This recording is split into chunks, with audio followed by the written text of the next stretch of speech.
The curse of the Iron Horde.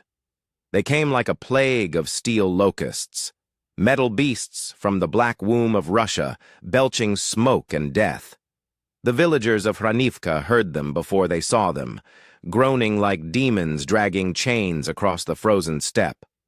Alexander, a retired schoolteacher with war rusting in his bones, was first to spot them. Through trembling binoculars, 20 tanks, no markings, no insignia, just crude black paint over rusting hulls. They didn't roar.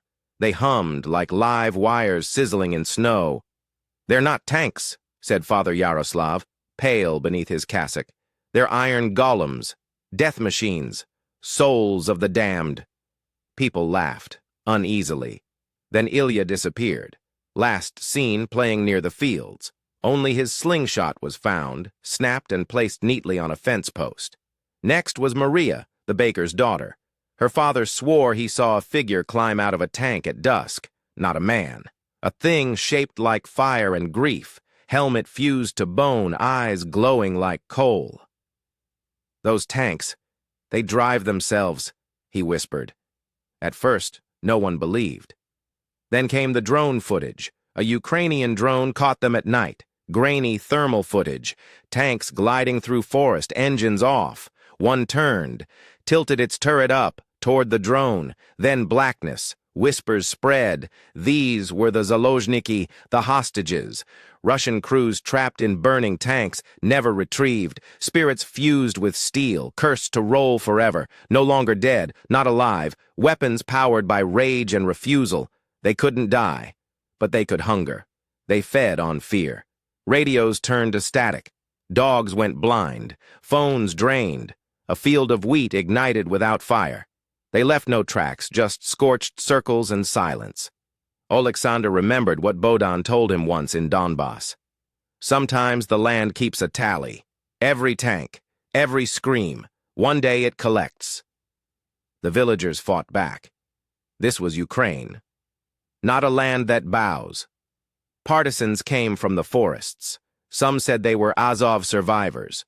Others believed they were older, drawn from the bones of Cossacks.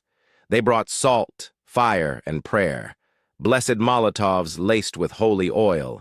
One tank burned for 9 days.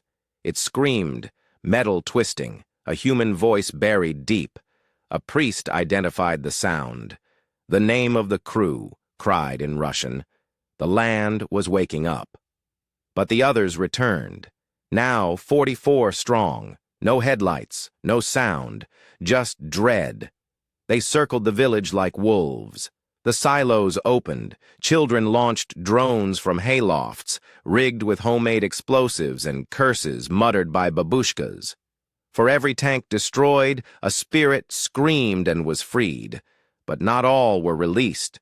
Some tanks died without a sound. No fire, no soul.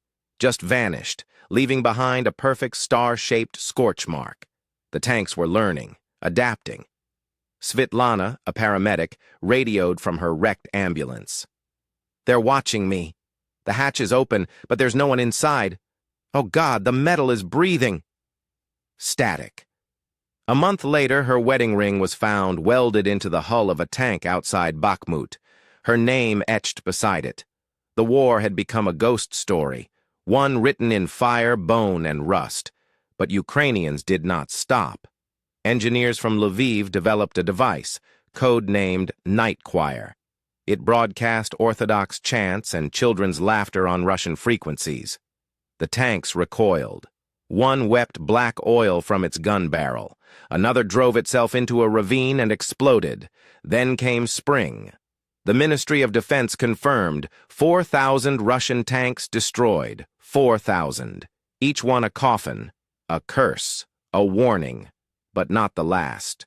Somewhere in the haunted Carpathians near the Polish border, one tank remains, rusted into the roots. Its gun points skyward.